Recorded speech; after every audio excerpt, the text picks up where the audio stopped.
Hello and welcome to Lore Watch, a roundtable freeform discussion about lore in some of our favorite video games. I'm your host, Joe Perez, one of several lore-focused folks from Blizzard Watch, and I've got my stupendous co-host with me today, Matt Rossi. How you doing today, Matt? I grow ever more consistent. As do we all. So today we're going to be answering some of your questions. We had a few come in, and I thought it would be nice to take a break from everything else that we were doing and kind of spend some time answering questions that you, our listeners, are asking of us. If you do have questions for this podcast, the Blizzard Watch podcast, or the Tavern Watch podcast, be sure to send those in to podcast@blizzardwatch.com. If you don't want to send the email and you want to toss us a message on Discord, we do have two channels set aside, one for Patreon supporters, which is Patreon Q and podcast questions, and then we do have one for non-Patreon supporters because we understand not everybody can support us, but we still want to get your questions anyway, and that is just our Q and podcast questions section. And you can go ahead and send those to us. Just specify what show it's for, and we'll go from there. So without further ado, this first one comes from Lay, L-A-E. I hope I'm saying that properly. I have an ongoing fanfiction in my head about three friends growing up on Argus. One of them, Draenei, leaving with Velen on the eredar. Second one leaving with the Lightforge ship, which you can't remember the name of. Genedar. Thank you. And becoming a Lightforge Draenei, and one being stuck on Argus and becoming a Man'ari eredar. Skip forward 10,000 years. The Draenei and the Lightforged reconnect, Sargeras is defeated, and they run into the eredar. Can they rekindle their friendships? We know our Draenei's and Lightforge story, but what about the eredar? When I read Rise of the Horde, I got the impression that Velen, Archimonde, and Kil'jaeden had to opt in to become demons, but that their people didn't necessarily have a choice. So how does this happen? Is it by choice, by drinking green juice, general exposure to the Fel, being forced into it by mind control, radicalization, and would it be possible to regain free will? How would the questline to bring the eredar in as an allied race be? And thanks for the podcast. They've been listening since the original show from WoW Insider. And yes, we all miss Anne, and I'm glad that you enjoyed hearing her on the show again. So Matt, you seem to have a soft spot for our blueberry-ish friends, the Draenei. So what did you think? Would there be any chance of reconciling?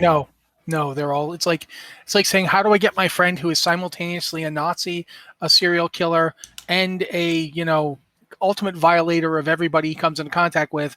How do I make that dude be good again? That dude made a whole bunch of choices, because that's the thing.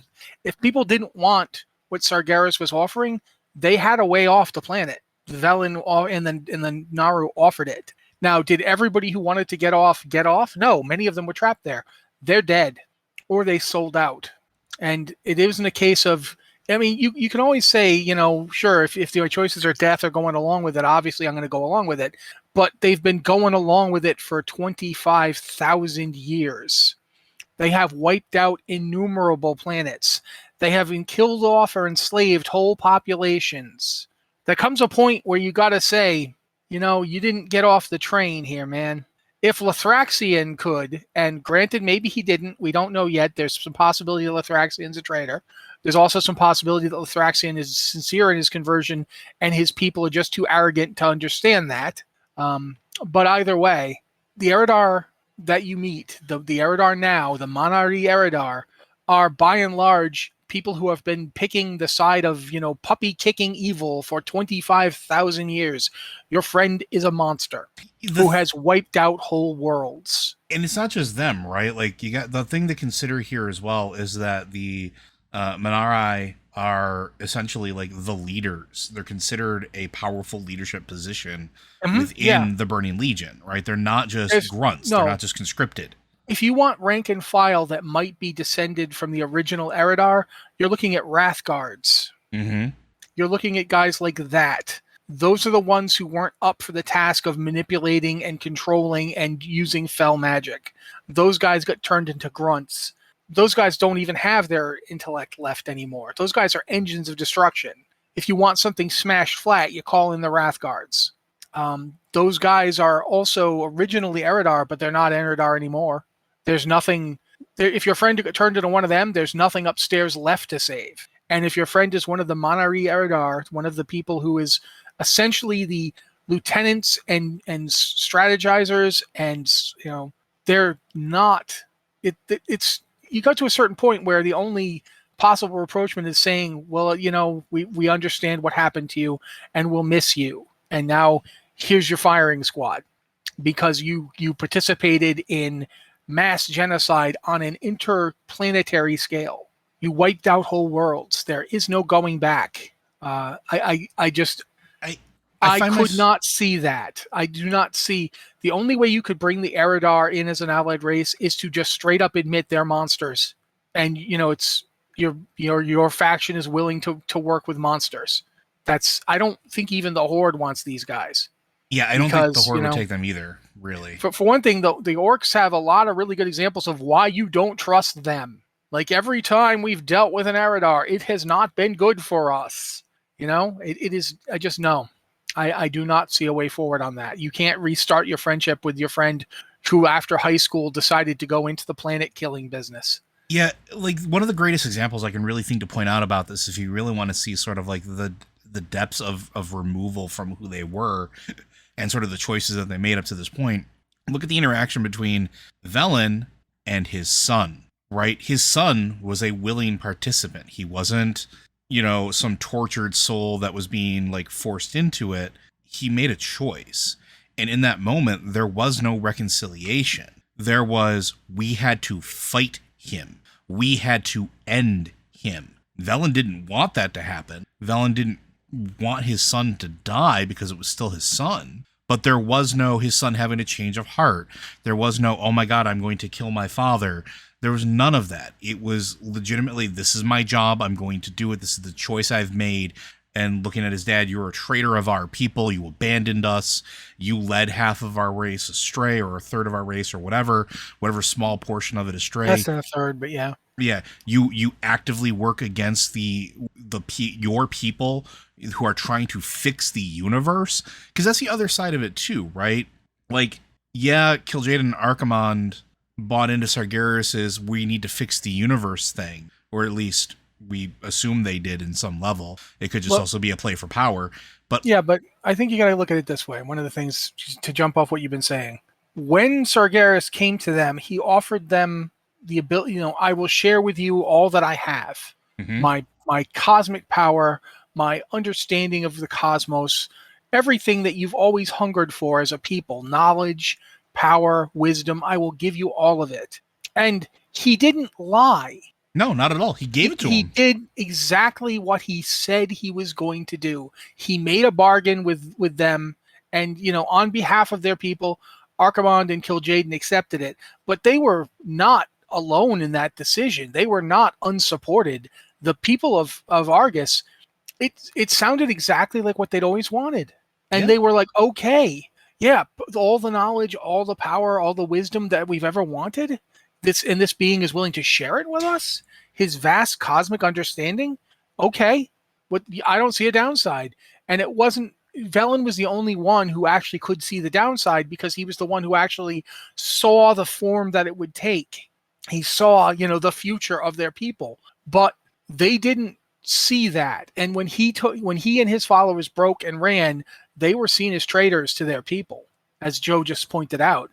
And the Eredar, who we've got now, after 25,000 years of this, they have fully bought into Sargeras's message. They are there for it. Let's take it another step further too, right? Let's take it from the aspect of something that we've talked about a lot here on the show, and particularly something Matt's talked about a lot, is the idea that the light can't necessarily be trusted.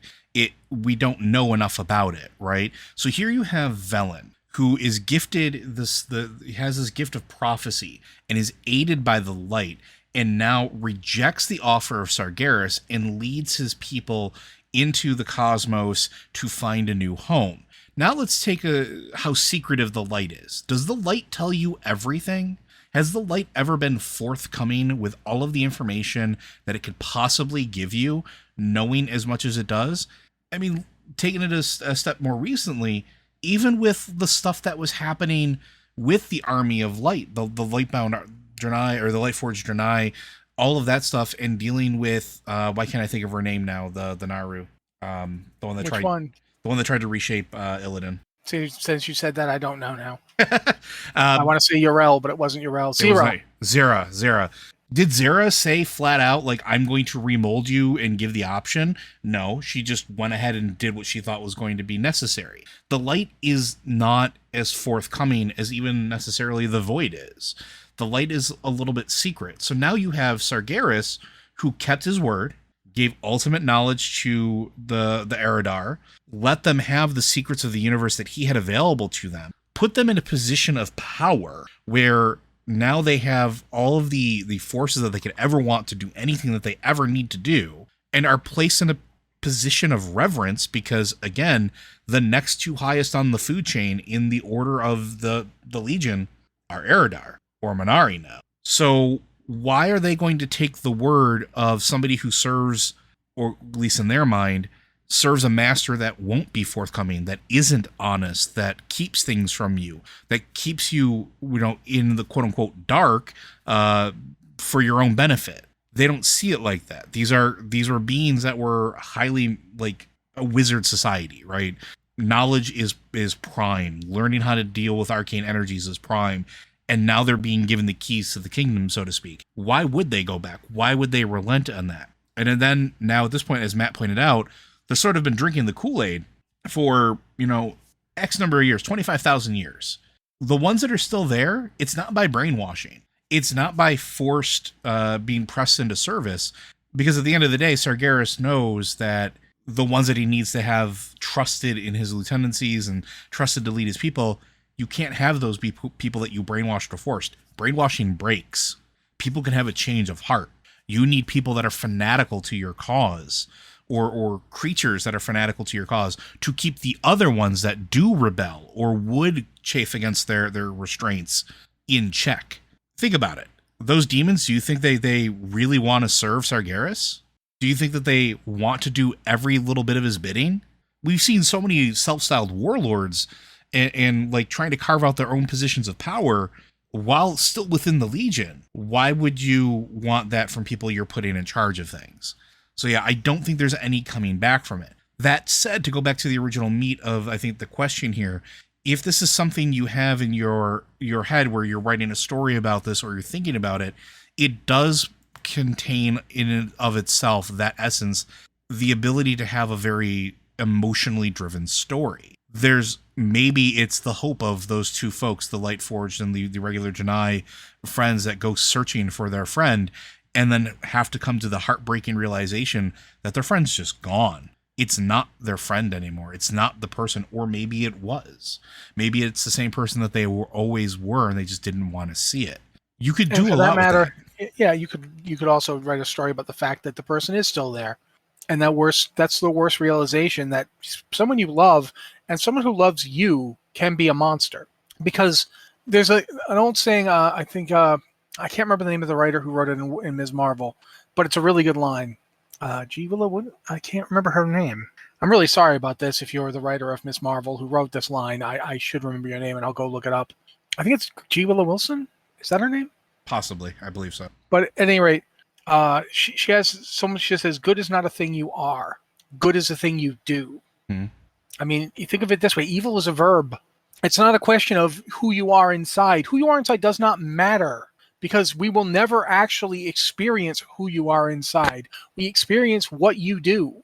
And if your friend has spent 25,000 years murdering his way across the cosmos, it doesn't matter that, he's kind to his friends. And, that one time where you were all running around the place that we no longer call Macari, getting into hijinks, that stuff happened. Mm-hmm. Your friend was your friend then, but you are not the same person you were then. Even in our brief mortal lives, you're not who you were when you were 10, and you're not who you were when you were 20. When you start hitting 50, you will look back on your life, and while you are in one way the same person, in another very real way, you are not. The Ship of Theseus isn't just about boats. Mm-hmm. Every part of your life changes you. You leave things behind. You gain new things. And that's possible too. And who's to say that maybe one Eredar couldn't have some kind of epiphany and regret? Yeah, it's possible. If that's the story you want to tell, go for it. In terms of a quest to make them an allied race, though, I don't think you could really. I have a hard time imagining a bunch of Eredar all deciding, "Oops, we were wrong. with that whole 25,000 years. It might be kind of cool if there's a group of eredar who were actually acting as spies the whole time and reporting to the Army of the Light and knowing that they were probably going to get killed for it well before. And then worst part, since they're Monarch eredar, they might get reincarnated in Antorus. Mm-hmm. Actually, oh my God, we never thought about that. Well, let's go for it. Go for it. I like this. Let's pull on that thread. I like this train of thought. Go. The eredar are not natively demons. No, they're not. What if the reason we had Antorus was to give the eredar that ability? Because we know the demons that could existed, reform. Demons that are from the Twisting Nether could reform, and we know that the Nathrazim aren't afraid of death because they're literally from the Shadowlands. So yeah, they just get sent back by Denarius if they died. But the eredar don't have that ability natively. They're just the original eredar are just like the Draenei. Really, they're just mortal beings. So he had to give it to them. In the same way that the Lightforged had to be reforged so that they could no longer be truly 100%. Yeah. Sargeras had to give them that. That was one of the things he gave them. And how did he give it to them? Well, he's a Titan. They build things. He made a Titan facility that was specifically for that. Or repurposed one that was already there. One that was already there, yeah. Yeah, but that's why Antorus. This whole time we thought Antorus was for the entire Legion. But no, because we know that he had to create a prison planet inside the Fel to contain demons that he couldn't kill. So yeah, ooh, that's a thing. So you definitely don't want to get caught because you'll die, you'll be drawn to Antorus, you'll be forcibly resurrected, and then you'll be tortured. And possibly through their own form of re-education for your failure. Not to make you more compliant, but to make you try to fail less, because that makes sense in demon minds, because why not?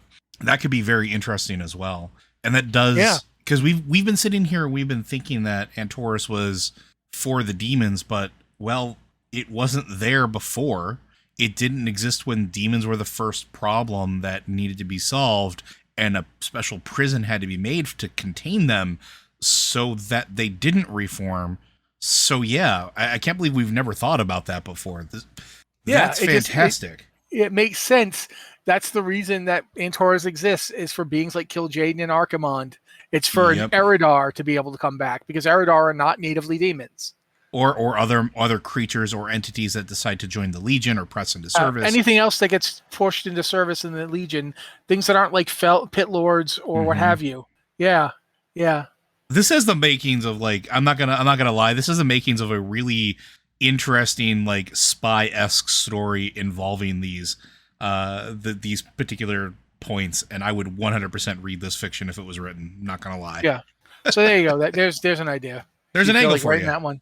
But I think that's good. I think we're going to move on to our next one, though. So hopefully, Leigh, that answers your questions and gives you a little bit of a direction to go in. Our next one comes from Adele. Question up for some wild speculation, wherever appropriate. Well, I'm going to deem it appropriate here. What do you think is Venari's plan in the end? Where will they end up? Going to be a raid boss? Or is Venari just previously unknown, First One's secret identity?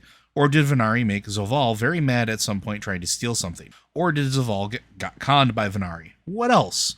Venari is a wild card. Well, plus she's going to set fire to the rain. I hate that I laughed at that. But that's like every joke I tell. The problem with the brokers is that they are sort of a wild card. We don't know a whole lot about them, even after going to Tazavesh, right? We know that they have certain capabilities, that they can open portals to the physical world, that they're not necessarily restricted or restrained specifically to the Shadowlands. They have the ability to travel between different realms of the Shadowlands without the use of any of the First One's gates, because they either have their barges that they can use, which we did see an entire shipyard full of them, but they also can open portals that very clearly can transport them from different points, because we do this. If you spend any time in Bastion, there's a market area-ish, like a menagerie area, up in the, I want to say the northwest-ish region, where there are a bunch of brokers, and they are capturing creatures. And one of the daily things that you can do, or one of the quests that you can do when you get there, is go help them capture things, and then send it to and I think it's back to Oribos. And if you go into Oribos and look at the area where they're in, there's tons of those things in little anima cages or whatever they're made out of. And they're all over the place. They're creatures from the Shadowlands. They're creatures from Azeroth. They're creatures from origins that we don't know yet. So how are they capable of doing that? What does that signify? Does that mean that they weren't created by the first ones? Does it mean that they have a tie to the first ones that we don't know yet? They seem incredibly interested in first one's information. And as a matter of fact, that's kind of what Venari is looking for, but so are the other cartels. But why? We don't know. Are they looking for more power? Are they looking for more clout? What exactly are they brokering? And we know that they have tons of anima because they give you tons of anima for bringing them stuff. But Venari is a wildcard even considering them. She has the ability to cloak from Zoval, which is fascinating.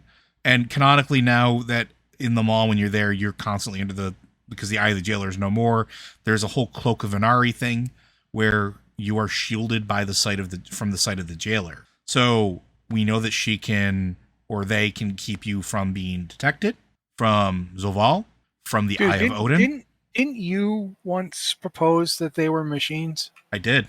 Because I'm thinking here, if we assume that the Shadowlands were created by the first ones to repurpose anima for some reason, to direct it in a specific way, then Zoval obviously decided he did not want to be part of that machinery anymore and tried to do something to it. He was grabbed by the others, stripped of the part of him that made made him the Arbiter and sentenced to the maw, and they literally created the Arbiter as a machine out of the part of him that they took away from him. Which we know the first ones were doing because there are first one guardians that are ostensibly machines. We fight one. We literally fight one. Think about this. This means that Zoval himself was effectively a part of the machinery. Mm-hmm. Much like the Titans are essentially, they create vast Titan complexes with Titan forged in them. As above, so below. Perhaps the first ones do this with beings on par with the Titans. And then that makes me think, Zoval treated Odin like an equal to be bargained with. Yep. So what if the brokers are all malfunctioning? As a race, as a society, they're kind of like we had the Tol'vir who decided they weren't going to do what they were supposed to do, or the Mogu who did much the same thing. The brokers could be similar. And Venari could be using protocols that were built into the system. Mm-hmm. Like, if Arbiter unit fails, go to, failsafe junction 1 and do this to try and restore functionality to the device. And that could be what she's doing. Or it could be she's trying to take advantage of it because she's even more off track than the others. But she's using ancient protocols to do it. A lot of the thing we don't know is what the heck he is talking about. Yeah. Like Zoval's going quote unquote to the sepulcher of the first ones. What is the sepulcher of the first ones? We know that the word means tomb of some type. Yeah, but are they dead? If the first ones are dead, why are they dead? Is the Shadowlands there to collect anima for the purposes of resurrecting the first ones? So here's a building off of what you just said. I had this random thought a while ago too when we were talking specifically about sort of the collection state. And kind of going back to the whole Emerald Dream thing to begin with. We talked about the Emerald Dream was sort of like the save point for Azeroth, and we've been told that for years. We have no reason to believe that it's not true to a certain extent, but one of the things it seems like it's aimed at is a form of preservation. Nothing in the Shadowlands really seems like preservation. It's all using what it's taking in. The anima gets used, the anima gets taken, it gets used again, and whether it's being used to sustain the life that's there or create new life, it is a system that sort of has this equilibrium, or I would imagine it's supposed to have a point of equilibrium of in and out, right? If a system is perfect, it loses or gains nothing. It stays static. That's the definition of a perfect system. With the machinery of death, quote unquote, being broken and now somewhat being fixed, we're starting to kind of see some of that normalization. With the anima drought over, and no longer being, funneled 100% in there because we as heroes have quasi-fixed it. We've put duct tape around the leak, so to speak. The realms are starting to normalize a little bit, and we're starting to see sort of that equalization. But what if the brokers are part of a preservation protocol for the Shadowlands? And maybe not necessarily for the Shadowlands. Going back to what you're saying, maybe they were like, maybe the idea that I had that they were robots is accurate, but maybe their programming is not just to, follow a certain set of protocols, but literally to preserve instances of everything in the universe. Giant archivists. They seem really close to the attendants as far as like form. But what if their function is literally gathering just basically whatever they can get their grubby little anima mitts on to preserve it so that there's a copy of it or there's knowledge of it? And that's what it was supposed to be. What if that's why they were looking for... When you go to Tazavesh, I can't remember the one that's there that you're going after, but it's the head of the cartels. And they're trying to mess with an artifact, essentially, on the level of a Titan artifact, a First One's artifact, that opens up a gateway, a fractal gateway, very similar to the one that Zoval walks through. What if that was their directive, was to get it and put everything into that chamber? What if that's what the Sepulchre is and why they want to go find it? Because that's their programming. And that's where they shoved every instance of creature knowledge or whatever that they could get their hands on. And the fact that they're broken isn't necessarily because they're broken, but they're operating out of spec because they can't put it back. They can't actually complete their programming. And so they have nowhere to put this stuff. So then they can fall back into this loop of use stuff to acquire more stuff. What if that's what's going on? What if that's really what the Sepulchre is?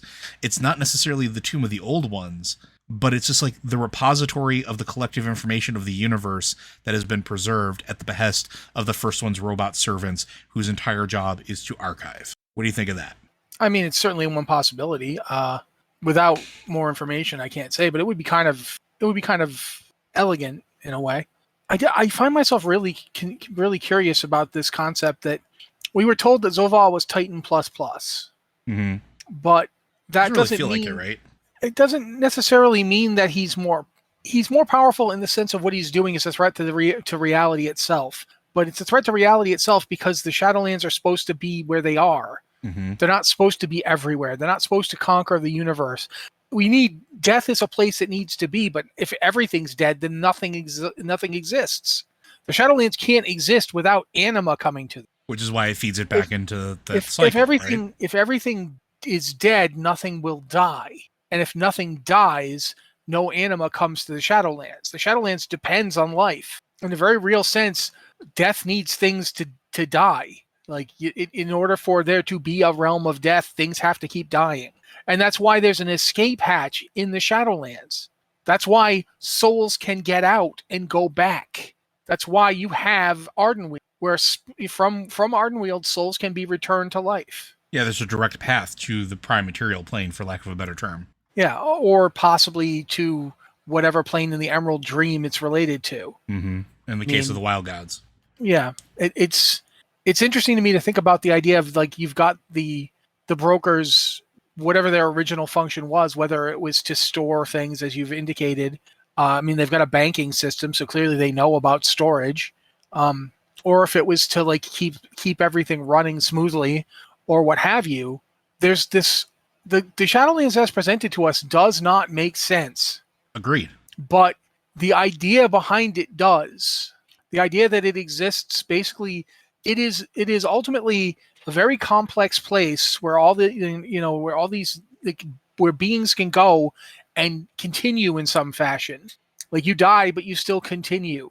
And we were once told the Emerald Dream was like a backup copy of Azeroth. And since we now know that Ardenweald and the Emerald Dream are linked in some way, what if that's basically like the Shadowlands are the iterative process? If you die, you go to the Shadowlands. Everything that isn't essential to what you are is in one way or another removed from you, depending on the version of the Shadowlands you go to. If you go to, like, Bastion, your memories were removed, and now they're like, okay, that's not so great. We're gonna make that a choice. But think about it. Every one of the Shadowlands removes something from you. Yeah. It tries to pare you down. In the words of Michelangelo, I take the chisel and I remove everything that's not the statue. They're trying to find a way to take the chisel and remove everything that isn't the best thing to send back. Ultimately, it's just another reformation process. We keep getting told that the universe, like the Titans, come to a world and experiment on it. the entire cosmos could be an experiment. Like, what if the first ones were actually doing that on that scale, the scale of reality itself? They were attempting to iterate on existence. Well, existence as we have it now has this problem with these old god things keep invading it, and this light and void war and this fell stuff. How do we get rid of that? How do we purify this? How do we get a better cosmos? Sargeras's idea was just to destroy everything, but if you just destroy everything, then you have to redesign everything. Mm-hmm. If you go through a purification process, if you go through and say, okay, what were our mistakes with this one? Okay, well, it clearly didn't care enough about X, so we'll put it through this place that will make it care more about that. Okay, all right, that makes sense. What about this one? This one cared too much about itself, so we'll put it in a place where it has to release. It has to, like, in order to progress, it has to release some of itself. And you have the people that stay in the Shadowlands and supposedly protect the Shadowlands. And they, of course, that's a vital purpose, because the Shadowlands need to keep going for this iterative process. You've got like places like Revendreth where at the end of the Revendreth process, you were supposed to be offered a choice. Mm-hmm. You could stay in Revendreth and become one of the Venthyr, or you could leave. Where do you go if you leave? Do you eventually end up in Ardenweald? Do you eventually go home? Does the purified version of you eventually get to go back to the world of living and be somebody else? I don't know the answer to that question, but it is something to think about. All of this comes down to the fact that we don't really know what this whole thing is for. Yeah. But it's interesting to think about the possibilities of what it might be for. I definitely think the Venari...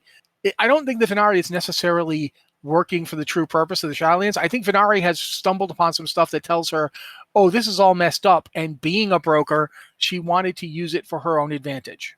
But what is her advantage? What does she see as her advantage? And why do the other brokers want to stop her? Well, the other brokers are clearly taking, jobs from Denathrius and thus from Zoval. Like we saw them in Castle Nathria. Yeah. We know that they're at the same time they're taking jobs from them. They're also trying to steal from them. He was trying to break into Denathrius' secret vaults. So the brokers are playing their own game here. I think that Venari has kind of is like, no, whatever you're doing is too much X, I'm going to do Y instead. And that's a threat to their plan. But we'll see when we ultimately get there.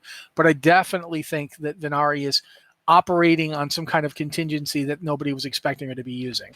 Yeah, and there's definitely some level of importance there, especially with like the recent campaign in Korthia, where at one point Venari flat out presents themselves and says, we should talk to the archivist, right? So, or whoever it is that's in charge of Korthia there. I can't remember their exact title. But there's going to be some interesting revelations with the brokers, I think, coming up relatively soon. I would be very surprised if there wasn't. But I think we can move on to the next one, unless there's anything else you want to add to that. No, I think we're okay. Okay. Our next question comes from our good friend Vertigree. Question for any podcast. Well, I took it free here, so haha.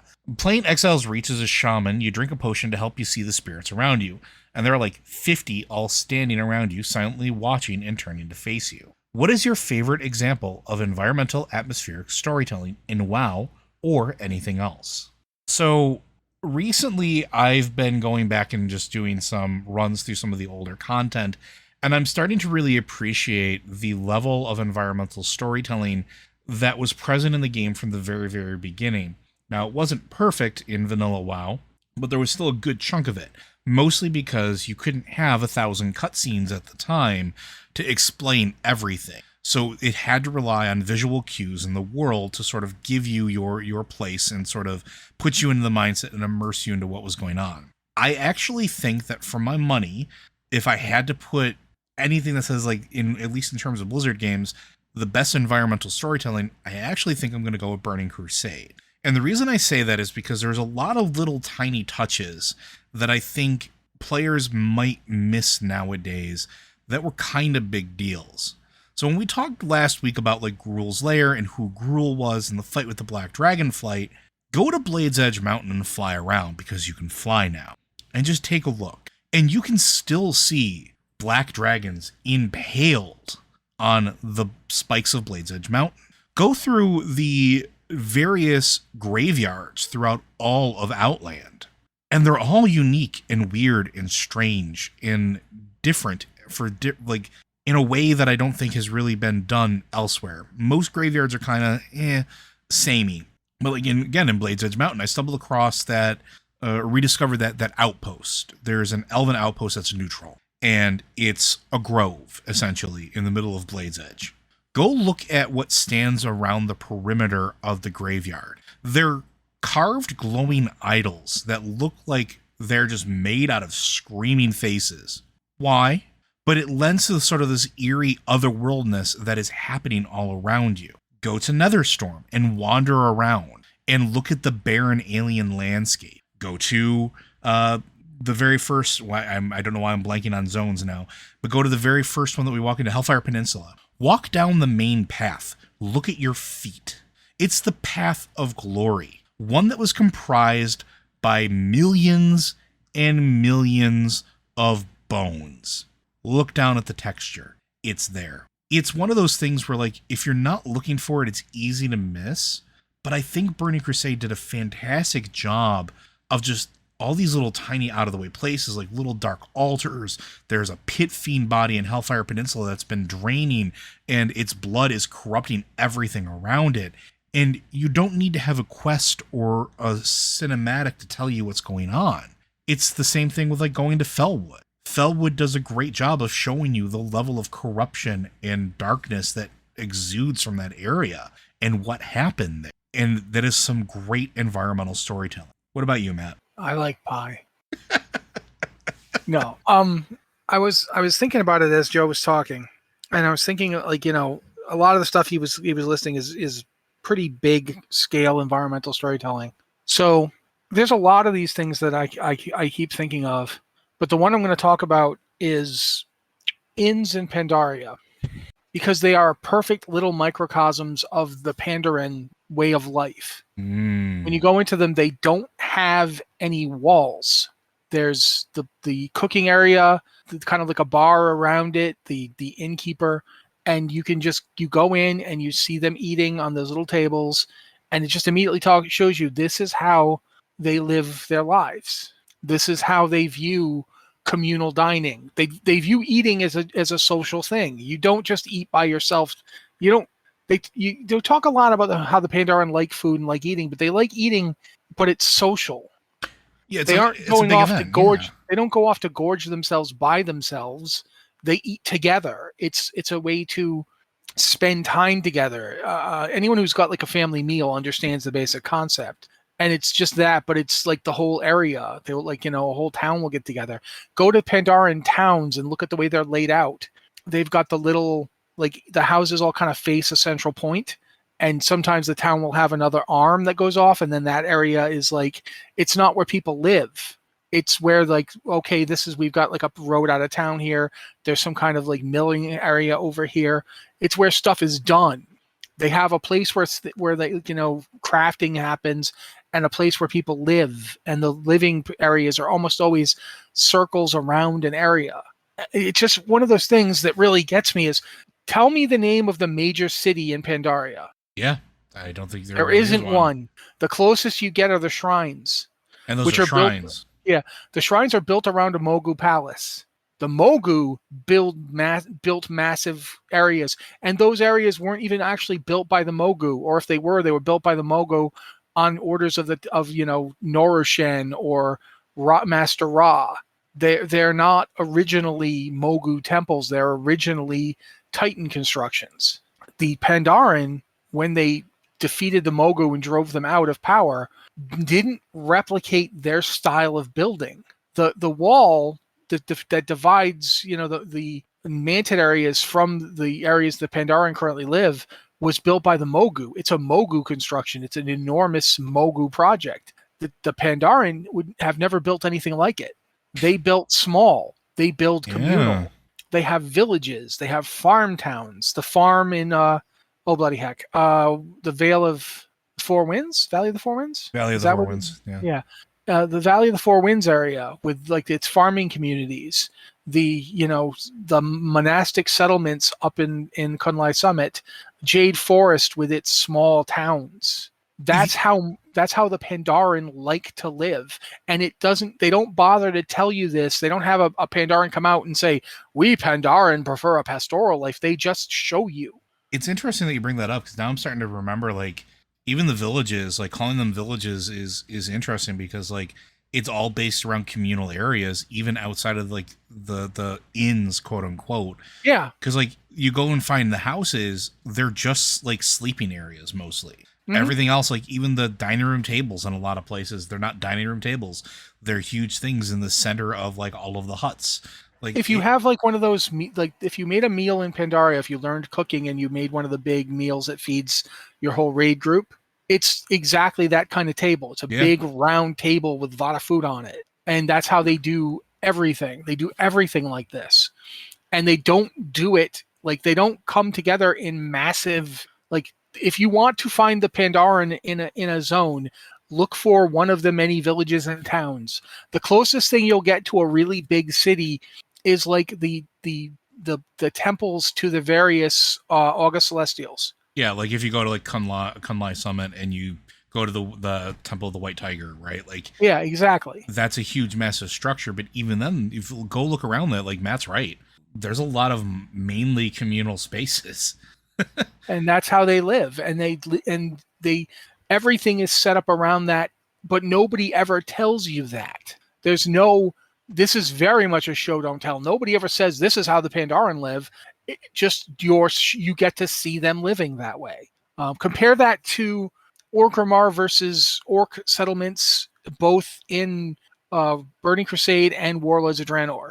Look at the way orcs lived before the Horde and the way they live after the Horde. When they don't, it's like they don't even really remember how they used to live, so they had to build the closest approximation they could. And it still involved a giant city where nothing they did before had giant cities in it. Yeah. Go look at like in Warlords, the closest thing you'll see to a giant orc city is actually not an orc place at all. It's the corpse of a long dead giant that they kind of use as a temple, and they're not even living there. This It is. Hmm? I was gonna say this reminds me of something you actually wrote back in 2014.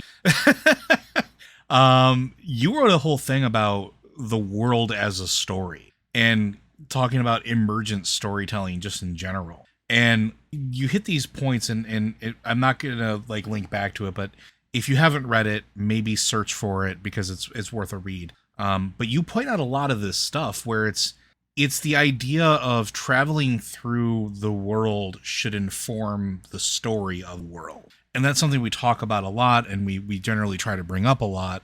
But like, yeah, I'm going back on it. Like you bring up Pandaria and like it hits all of these marks, right? Like it hits all of that environmental storytelling no matter where you are.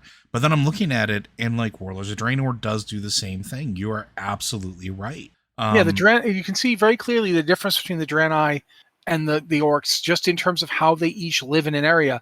Even if you just go to Shadowmoon, the orcs who live in Shadowmoon that aren't your enemies live very differently than the Draenei. The Draenei have settlements that are built up. They've got like you get to one Draenei settlement and they're trying to figure out how to use ancient Draenei technology on Draenor, and the Draenor does not like it. This stuff does not work here. It ticks the area off. Like Karabor is this enormous structure that they built and live in like a city, like it's a temple, but it's also a city. That's very much the Draenei way. If you go to Frostfire and look at how the orcs are living, they don't live like that. They don't build huge areas where all of them come and converge. That's just not how they live. They live in smaller groups. Their tribes spread out. They have multiple settlements in an area. It's a different way of living.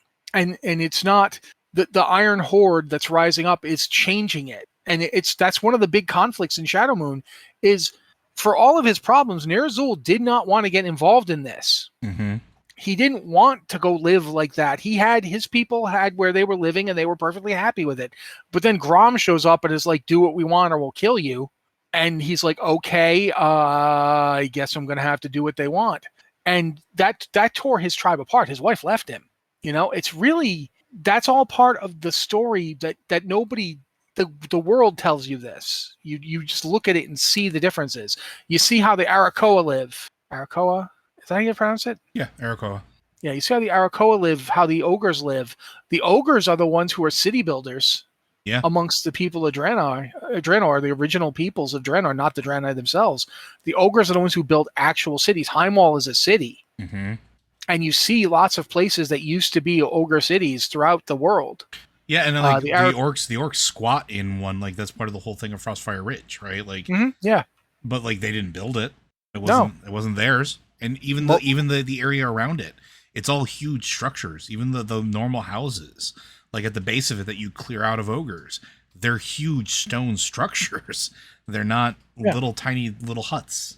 yeah. When the orcs build their own settlements, they're modest. When the orcs take over a settlement, it's usually an ogre settlement, and it's usually massive. The Arakoa structures are far more advanced, and this is all just in the design and building of the places. So I always go back to that Mists of Pandaria thing where you like first walk into it, like the first village you get into is Hoarder Alliance, and you see these little houses, and you go into that one inn, and this is how they live, and this informs everything that you do with them and everything they do with you. When you're like, we got to do this, and they're like, why? That doesn't make any sense. Why would we do that? That sounds like a lot of work. Like, it's not that they're not incapable of working hard. It's like they don't see the point. Their society has been the way it's been for thousands of years. They don't understand why they should do the thing you want them to do. And half the time it turns out they shouldn't have done it. The Hosen and the Jinyu stuff really illustrates why the Pandaren were right and they shouldn't have done what you wanted. There's a lot to the storytelling that is just in terms of it showing itself to you. And I will say that I think that over the years they've definitely gotten, I don't want to say better, but like it's there when you look for it, right? There's the big flashy cinematics. There's always going to be those big storytelling moments in any of those expansions or any of the quests or even the raids.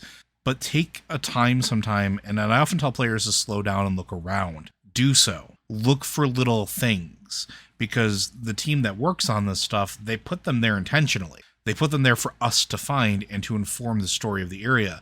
Whether it's a steamy romance novel in a High Mountain Tauren's hut, or whether it's, little tiny things with flavor text that you find around Mechagon. There's tons of little tiny things like this that help inform the story and kind of tell you more about the place than what you actually get from just questing or just paying attention to the environment or the cinematics. When we start picking at things and we start picking at random theories, a lot of times we look at the environmental storytelling. I remember one of the last things we talked about with Anne was the journal that was found at the end of, I want to say it was BFA. No, it might have been the End of Legion. If you're talking about End of Legion. Yeah. But like, that was a little thing that was easy to miss. Like, you could kill a single mob and get this. And if you didn't kill that mob, you didn't get this. And if you didn't open it up and read it, you never learned what was inside of it. It was just vendor trash. It was a great item. And it had most add-ons would just automatically dump it. But if you took the time to look at it, and I do this a lot, like if I pick up something that looks like a book or anything in my inventory, I look to see if it's readable. And sometimes it's little tiny things like, oh, it's, pages of a journal, or maybe it's a cookbook, or maybe it's something else. But sometimes it's that journal from the Mad Ogre, the one that is absolutely driven insane by the whispering of old gods. And it adds so much more depth to some of those things and some of those areas, and just really absolutely informs the story of his own. So, but I think that's it, unless there's anything else you want to add to it. They do not live, they do not die, they are outside the cycle. Okay. The cycle is, Shadowlands is all about the cycle. Mm-hmm. They do not live, they do not die, they are outside the cycle. The Nathrazim talk about how they infiltrated the void, but they can't be sure if they've infiltrated it properly, because the void could very well have already foreseen everything that they're doing, because the void lives outside the cycle. Mm-hmm. Yeah, no, that's a really great example too. I'm thinking about this, and I feel like there's something just right here, but we don't have time. We gotta go. But I think that is going to do it for us today, folks. So without further ado, Blizzard Watch is made possible due to the generous contributions at patreon.com/BlizzardWatch. Your continued support means this podcast site and community is able to thrive and grow. Blizzard Watch supporters enjoy exclusive benefits like early access to the podcast, a better chance at having your question answered on our podcast through the queue, and an ads-free site experience. Again, if you do have questions for this or any of our other podcasts, be sure to send them into podcast@blizzardwatch.com or one of our various Discord channels. And also, as a reminder, all of us at Blizzard Watch still stand with the employees of Activision Blizzard in demanding change for a better tomorrow and a safer work environment.